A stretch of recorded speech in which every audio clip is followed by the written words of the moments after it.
gaivus, paprastai pagaminamas ir nebrangus. Toks šįkart želė, nes gaminsim jį iš kefyro, o visi galvos, jog iš jogurto.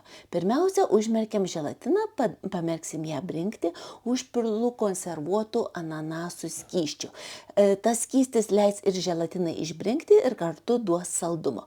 Aš želatiną naudoju Oetker, jeigu naudosit kitą, paskaitykit, kiek reikia litrui skysčio. Ir dabar pilu kefyrą, šįkart renkuosi riebesnį, tokį šaltibarščių kefyrą, nors galima imti ir paprastą, tą paprasčiausią liesesnį. Dedu cukraus pudrą, kiek ko tiksliai reikės, surašysiu prie filmuko aprašyme, ieškokite ten. Dabar truputėlį kefyrą paplaku su cukraus pudra ir cukraus pudra ištirps ir kefyras pasiplaks. Ir dabar konservuotus persikus susmulkinu.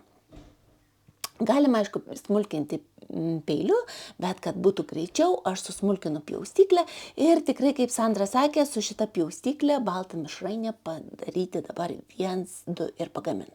Želatiną išbrinkusi ir kad visai ištirptų, dedu į mikrobangų krosnelę tokiais pulsais. 15 sekundžių pašildau, pamaišau, jeigu dar yra gabaliukų, dar pašildau, pamaišau, turi visiškai ištirpti ir gauti skystą.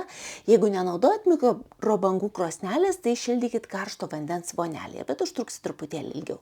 Dabar supilam želatiną ištirpintą į kefyrą, išmaišom, gerai išvalau silikoninę mentelę, nes jeigu paliksit kažkiek ir paskui sakys, kažkaip netaip sustingo, taigi reikia išvalyti tiksliai.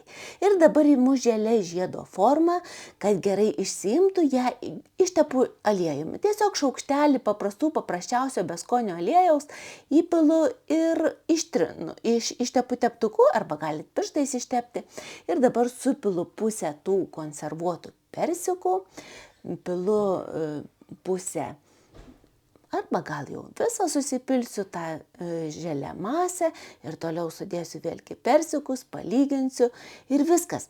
Turint šitą želę formą galima paprasčiausiai padaryti įvairių želę, galima stingdinti šaltieną, galima formuoti tinginį, jinai turi dangtelį, taigi stingstant nepritraukia šaldytuvo kvapo, štai taip uždengiam, statom į šaldytuvą, paliekam kol sustings ir tada galim taip vežtis į svečius, neštis ir išimti tik tai svečiuose. Štai kitą dieną paimu želę, tiesiog atidarau dangtelį, štai pažiūrėkite, uždedu lėkštę, apverčiu ir tada susirandu, kur yra toksai snapelis, kad būtų lengva atidaryti, iškeliu štai viduriuką ir pati želė mums nusileidžia ant lėkštės. Nieko daryti nereikia, jokių karšto vandens vonelių, štai želė nusileido, tiesiog nukeliam formą ir viskas, želė pagaminta, galima mėgautis, galima skanauti. O jeigu jūs norėsite įsigyti želę formą, jeigu seniai tokios norėt, arba jeigu norėsite įsigyti pjaustyklę ar kitokių tupperware gaminių, visada rašykit man. Tiesa, kokia bus jūsų želė forma? Na, tokia truputėlį permatoma, graži. Iki susirašymo.